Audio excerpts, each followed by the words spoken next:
Bismillahirrahmanirrahim. Alhamdulillahirabbil alamin. Wa bihi nasta'inu ala umuri dunya waddin.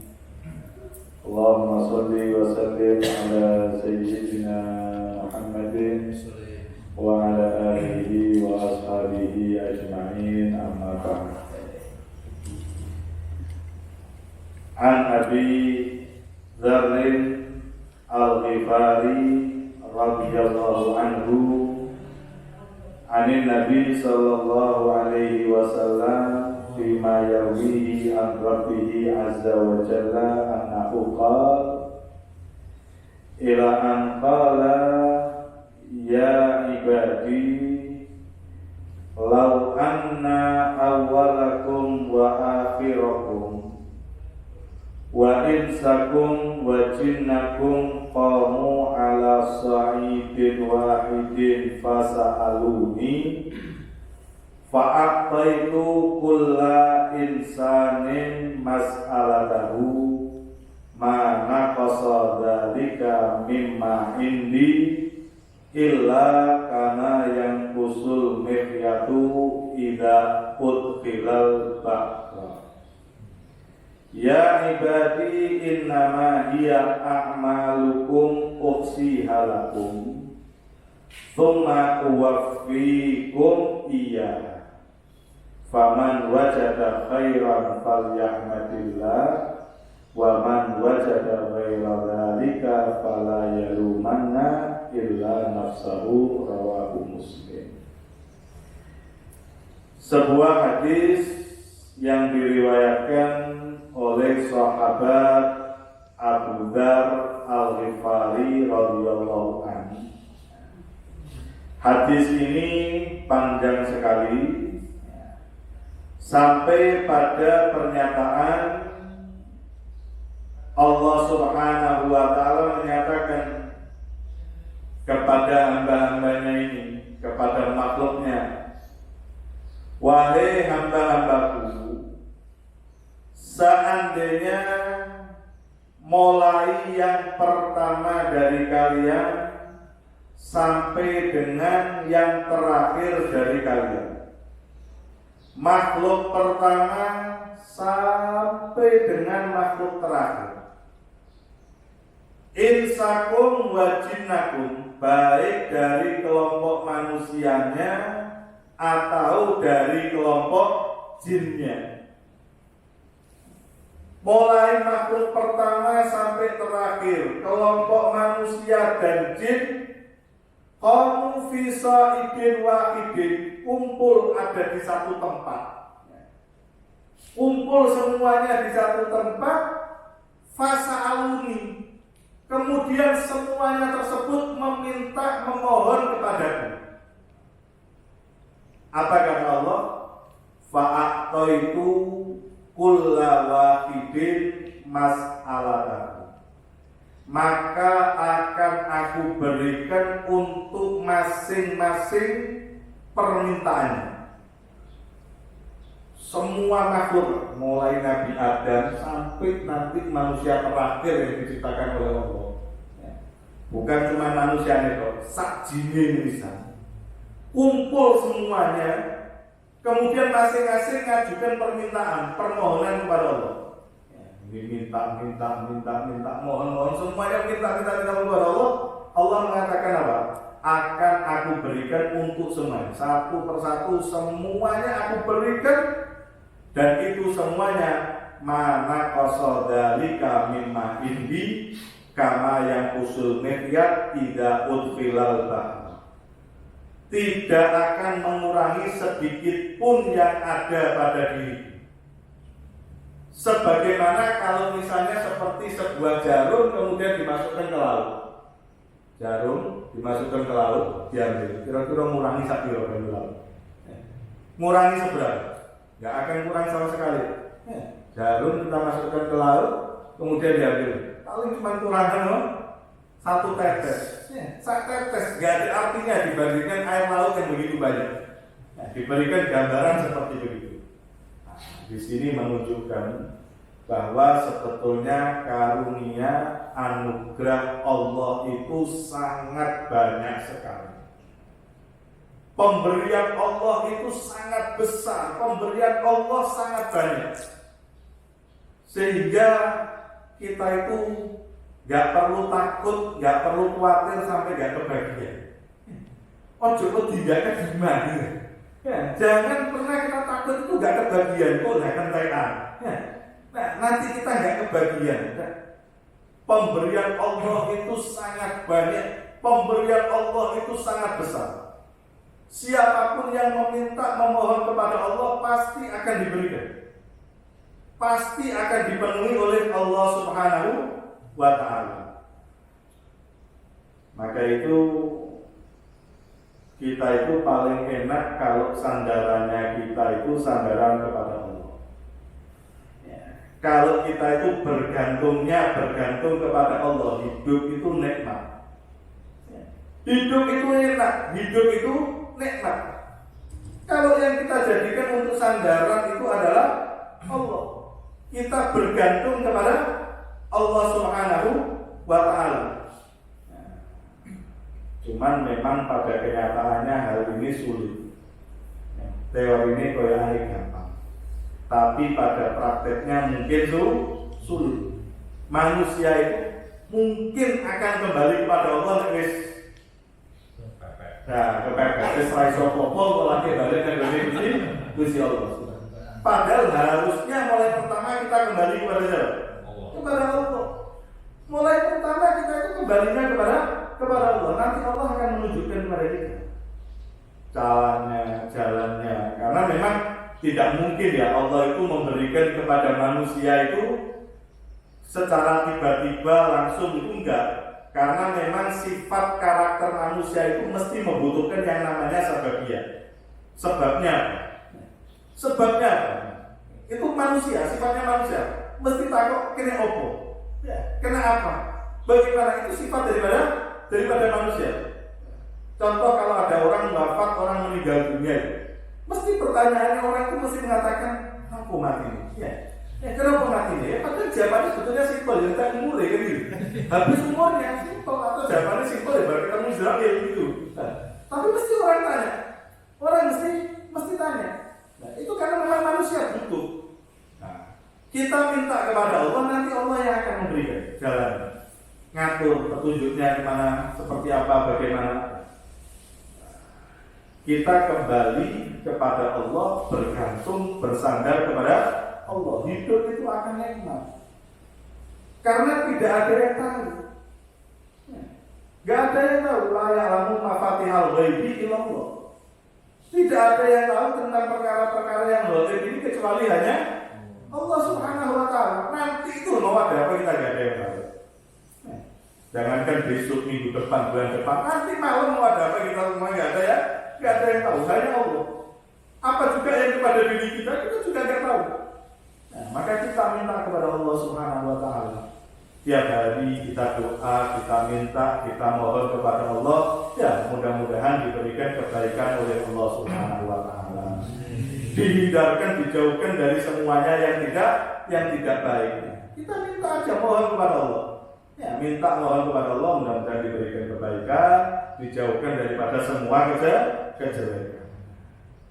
Jadi jangan pernah berhenti berdoa, meminta, memohon kepada Allah. Dalam sebuah syair itu dinyatakan manusia ibn Adam, kalau kita minta kepada mereka, sekali mungkin mereka ngasih, 2 kali mungkin mereka ngasih, 3 kali mungkin ngasih, tapi lama-kelamaan bosan. Ya, lama-kelamaan manusia itu akan bosan, dijalui terus, dimintai terus, manusia itu akan bosan. Tapi beda dengan Allah. Allah itu kalau tidak dimintai oleh hambanya, justru Allah itu murka kepada hambanya tersebut. Kita minta mohon kepada Allah, ya, tapi juga jangan dikatakan itu gugupi ya, jalur cepat. Termasuk ya, innallaha yaqbalu du'a al-abdi malam yastajib. Allah itu akan mengabulkan doa seorang hamba selama hamba itu manusia itu gak bingung, gak gugupi. Ya Allah, aku jalur rezeki ya Allah, saiki ya Allah. Ini bukan doa, merintah. Ini merintah ya Allah, saiki ya Allah, pokoknya saiki ya. Ojo suwi-suwian. Kalau seperti begitu malah justru gak dikabulkan oleh Allah. Kita harus yakin, karena sudah merupakan janji Allah. Ud'uni astajib lakum. Minta kepada aku akan kabulkan. Aku akan berikan, aku akan kabulkan. Tapi kadang orang mengatakan saya sudah doa, kok belum dikabulkan oleh Allah, kok belum diberikan. Allah itu akan memberikan kepada kita nanti pada saat yang tepat. Dan mungkin apa yang kita minta itu akan diberikan oleh Allah lebih baik daripada apa yang kita minta. Apa yang kita minta? Kita mungkin minta kepada Allah, ya Allah aku minta ini. Ya. Kalau mungkin itu pas tepat akan diberikan oleh Allah. Kalau enggak, mungkin Allah enggak akan memberikan kepada kita. Disimpan dulu. Bahkan berapa banyak disebutkan itu mereka yang berdoa kepada Allah justru Allah enggak mengabulkan doanya. Kenapa? Karena Allah senang mendengarkan dia minta kepada Allah. Allah senang dia minta kepada Allah itu Allah senang. Jadi dengar suaranya dia senang. Jalur mana senang. Justru malah gak dikabulkan oleh Allah. Karena Allah senang dengar suara dia. Tapi bukan berarti gak dikabulkan. Kalau tidak dikabulkan langsung bulan menuai. Nah, ada mungkin yang mereka karena Allah gak senang dengar suaranya minta SDKI. Mungkin gak ada jalur langsung dikasih. Kemudian kita berdoa kepada Allah. Minta ini. Tadi yang pertama tadi saya sebutkan minta kepada Allah itu pokoknya jangan bingungi. Maksud jalur Allah segera ya sangat wih kalau cepat-cepat menunggu itu mengakibatkan doa tidak dikabulkan. Kemudian yang kedua, doa minta kepada Allah itu dengan hati yang tulus. Hati yang tulus. Jadi nggak harus kita berdoa itu dengan menggunakan bahasa Arab. Ya, walaupun dengan bahasa kita pakai bahasa Indonesia, ya, pakai bahasa Jawa, dengan apapun juga. Ya. Yang penting doa itu dengan hati yang tulus. Itu akan diterima, dikabulkan oleh Allah. Ada sebuah cerita pernah di satu kota, ya, satu desa itu kebetulan ada jenazah. Nah, selesai sholat akan disolati jenazah tersebut. Kebetulan ikut hadir ada di masjid itu ada orang Badui itu orang gunung, orang pelosok. Jadi nggak pati ngerti lah dengan urusan ilmu agama. Dia ikut sholat, selesai sholat ada sholat jenazah, semua orang ikut. Akhirnya dia terpaksa ikut. Dan dia nggak pernah ngerti sholat jenazah itu caranya piye, dungane opo, nggak ngerti. Pokoknya ikut dengan orang-orang takbir, Allahu Akbar, dia ikut, jurnal takbir mulai diikuti. Sampai selesai sholat terus. Subhanallah, ada orang yang soleh di desa tersebut yang ikut mensolati ketemu dengan mayit tadi yang disolati dalam mimpinya. Kok ternyata orang itu mayit yang disolati tadi itu nikmat itu, dalam satu kenikmatan. Enak kehidupannya di barzaknya. Maka ditanya, apa yang menyebabkan kamu mendapatkan kenikmatan seperti ini?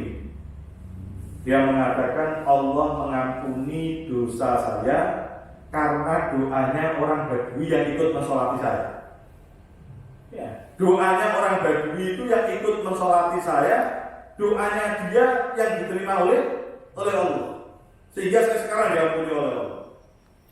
Maka pagi hari bangun tidur itu cari.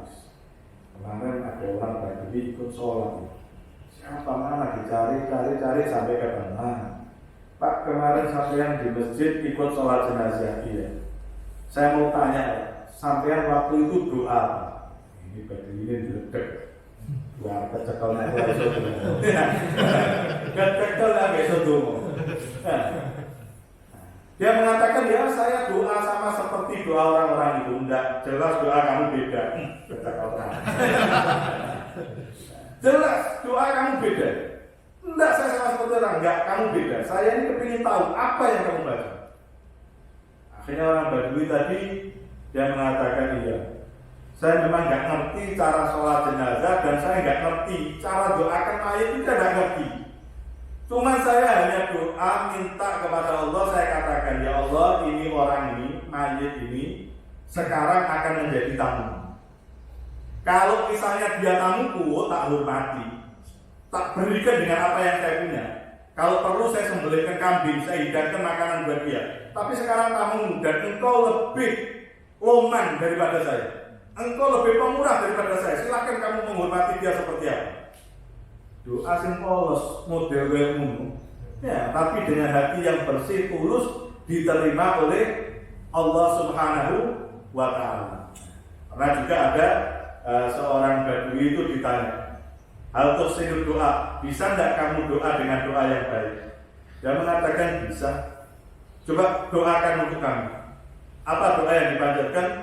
Allahumma kama a'taitanal Islam biduni soal faktinil jannah wa nahnu nas'al. Dia minta kepada Allah, doanya dia, ya Allah, sebagaimana engkau telah berikan kami Islam, iman, dan kami tidak pernah minta. Kami tidak pernah minta Islam, engkau berikan kepada kami Islam, maka sekarang berikan kepada kami surga dengan kami penuh harapan kepadamu. Wong Islam aja kita nggak minta, engkau berikan ya Allah. Surga ini yang kami minta, masuk gak kayak ini. Masa kamu nggak berikan kepada kami? Doa yang tulus. Nah, maka itu selalulah berdoa dan minta kepada Allah Subhanahu wa Ta'ala dalam semua hajat kita, dalam semua keperluan kita, untuk keperluan dunia, keperluan akhirat, untuk diri kita, keluarga kita, apapun juga kita serahkan, kita pasrahkan, minta kepada Allah Subhanahu wa Ta'ala, dan kita yakin bahwa semuanya akan dipenuhi dan dikabulkan oleh Allah Subhanahu wa Ta'ala. Amin ya rabbal alamin. Mudah-mudahan sedikit ilmu itu bisa memberikan manfaat. Kalaupun ada kesalahannya, kurang lebihnya mohon maaf sebesar-besarnya. Kalau mungkin ada pertanyaan, monggo silakan.